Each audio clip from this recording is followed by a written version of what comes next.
మహేష్. ఈ ఊహే ఎంతో గొప్పగా ఉంది. అదే జరిగితే ఇంకెంత గొప్పగా ఉంటుంది. గ్లోబల్ రేంజ్లో ధూమ్ 4 సంచలనంగా మారుతోంది. మరి అందుకు ఆస్కారం ఉందా అంటే ఉందనే కనిపిస్తోంది.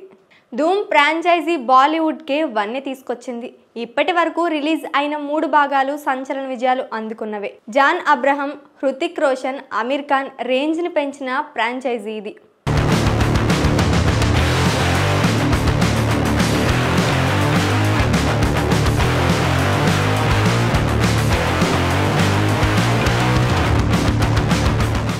ఈ ఫ్రాంచైజీకి అంటూ ప్రత్యేక అభిమానులున్నారు. చాలా కాలంగా ధూమ్ 4 ఎప్పుడంటూ నెట్టింట అడుగుతూనే ఉన్నారు. కానీ ఇంతకాలం అందుకు సరైన సమాధానం దొరకలేదు. తాజాగా ధూమ్ 4కి రంగం సిద్ధమవుతోంది. ఈసారి ఈ ప్రాజెక్ట్ను యాక్షన్ చిత్రాల సంచలనం అయాన్ ముఖర్జీ టేకప్ చేస్తున్నాడు. హీరో ఎవరు అన్నది ఇంకా కన్ఫర్మ్ కాలేదు. రాక్ స్టార్ రణబీర్ కపూర్ పేరు తెరపైకి వచ్చింది. నటించడానికి రణబీర్ ఆసక్తి చూపిస్తున్నట్లు సమాచారం.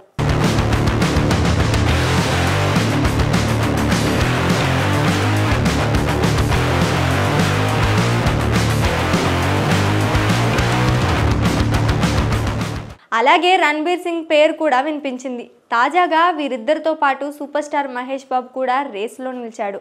మహేష్ గనుక ఎంట్రీ ఇస్తే ధూమ్ 4 ఎలా ఉంటుంది అన్నది చెప్పాల్సిన పని లేదు. ఆ సినిమాలో రేంజ్ ఏకంగా పాన్ ఇండియానే దాటి pan వరల్డ్నే తాకుతోంది.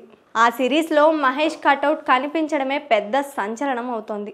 SSMB 29తో Mahesh image global స్థాయిని తాకుతుంది. ప్రస్తుతం ఈ చిత్రం రాజమౌళి దర్శకత్వంలో తెరకెక్కుతోంది. జక్కన్న క్రియేటివిటీతో మహేష్ రేంజ్ అంతకంతకు రెట్టింపవుతోంది. ధూమ్ 4 ప్రారంభానికి కూడా 2 ఏళ్ల సమయం పడుతోంది. ఆలోపు మహేష్ కూడా ఫ్రీ అయిపోతాడు. నిజంగా ఎంట్రీ ఇస్తే ధూమ్ 4 నెక్స్ట్ లెవెల్లో ఉంటుంది.